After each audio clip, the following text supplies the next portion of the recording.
All right, so let us go into when to wait versus when to enter, when to strike, how to read the market pressure and time conviction entries. So it's about finding high conviction entries and the best time to enter and the best time to wait.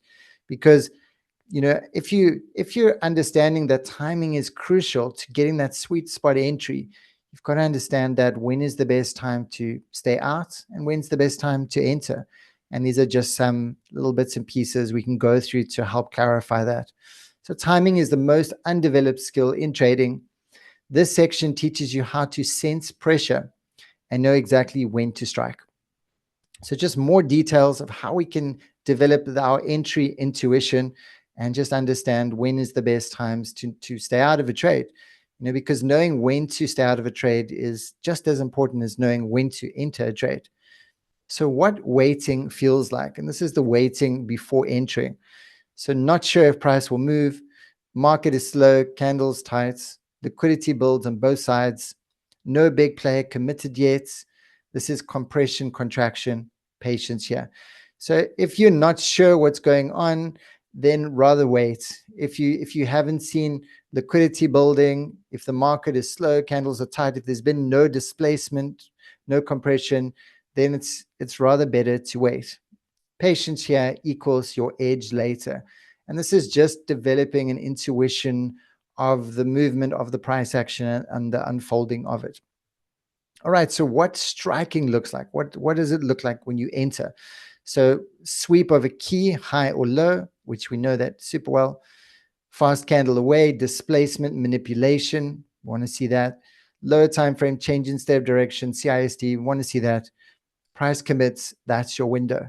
So these are all the components that we've just been going into more and more details and just refining it into something that's super clear, super easy to understand. The entry pressure checklist. Before you enter a trade, ask, did we sweep liquidity? Was there compression before the move? Has the CISD printed? Are we aligned with the higher time frame bias? If answer is no, don't strike yet. So if your answer is no, we want to stay out of the trades. So these are just a simple entry checklist. If you find you're someone who enters either too early or too late, this is just someone that can keep you on track, having a little checklist. And I've put together a few different checklists, which I'll go through in a moment. So here's an example of when to wait. The key to trading is don't rush your trading. Always be patient. Always stay relaxed. Stay calm. There's no rush. If you miss it, there's going to be more. They'll never stop. The trades will never run out. There will always be another trade and another trade. So we know that we've got endless. Hello? We've got endless trading examples. All right. So in this situation, when to wait, if you notice indecision, which you can see indecision is going to be when we get into this consolidation. When consolidation is happening, we want to wait because this is the forming of the trap. This is the process of the act, and we want to wait for that to unfold first. But if we see the consolidation, this is where we want to wait. And oftentimes, when price comes to a key level, we will see this consolidation occurring. So if we just simply enter here, we'd just be guessing. We want to wait for confirmation. We want to wait for the proper steps to unfold. Here's an example of striking, when to strike. Once we've got the entry zone, when it's obvious, you feel it, that's your signal.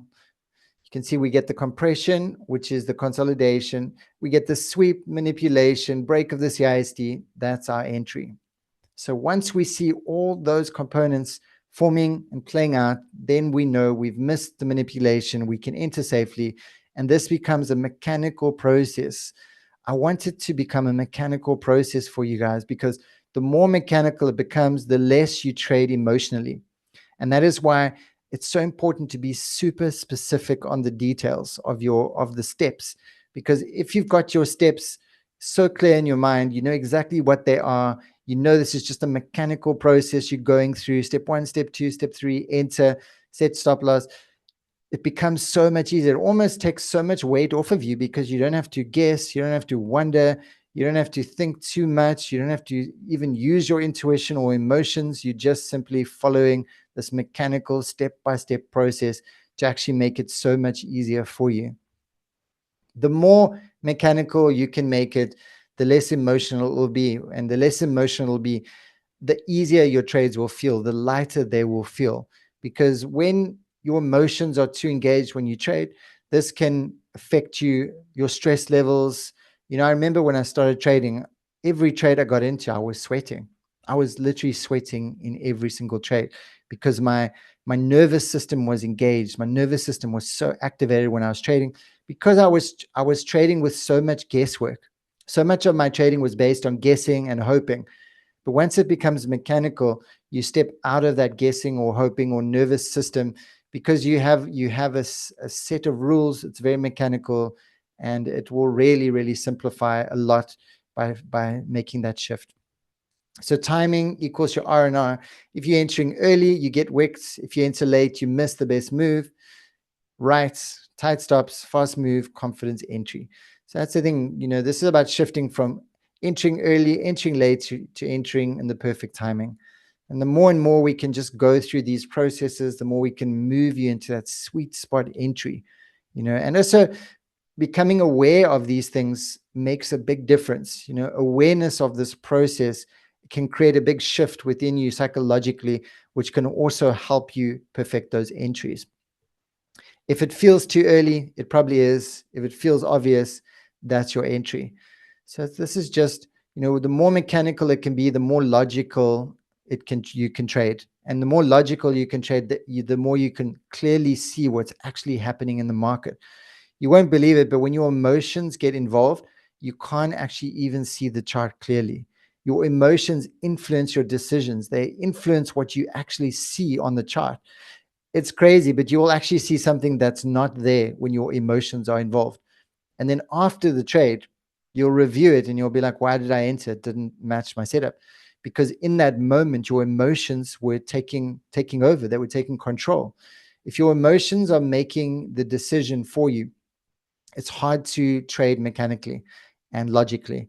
So that's why it's so important to make that shift from an emotional trader to a mechanical trader. So you're just like a robot following a sequence of rules, step 1, step 2, step 3, and you're not thinking too much. There's no guess room. You're not figuring anything out because it's so predefined.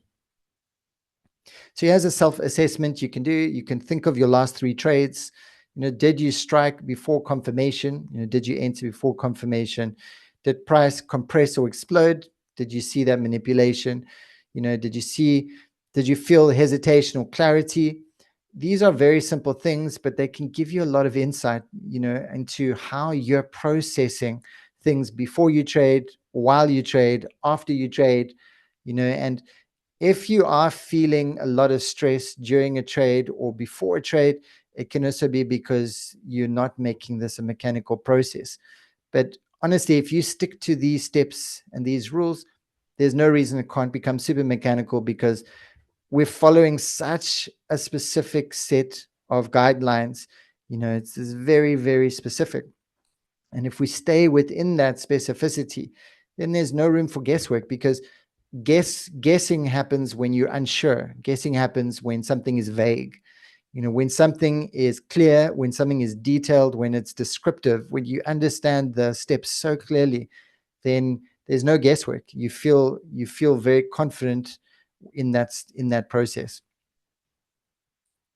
Here's a little spreadsheet I put together. So too late, too early, perfect entry. When you enter just because price touches a zone, you're skipping the most important parts of confirmation. So remember, we always want to wait for our confirmation. Entering too early, simply entering at a key level touch, no sweep, no manipulation. That becomes our emotional entry. And you guys have all done it. I've done it, entering just simply because it comes to a key level. We've all done it. And now we're just refining our entries and we're becoming so specific with our entry criteria. Entering too late, enters a few candles after confirmation.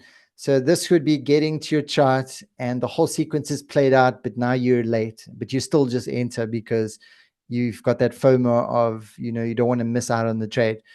You can overanalyze as well. Overanalyzing can also lead to late entries, but that's also one of the reasons that the more mechanical we make this, the less analyzing needs to happen. You don't need to overanalyze when you're so specific, you're so clear on the steps that you're going to take. And then we've got our perfect entry, waiting for the sweep, waiting for displacements, waiting for the CISD break, confident execution.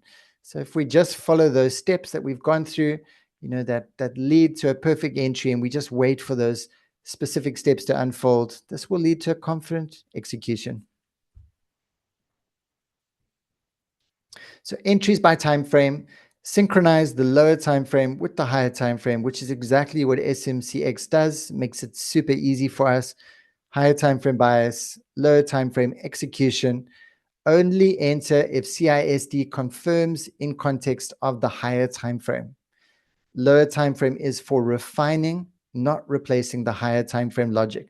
So we always want to get a higher time frame confirmation, a higher time frame sweep.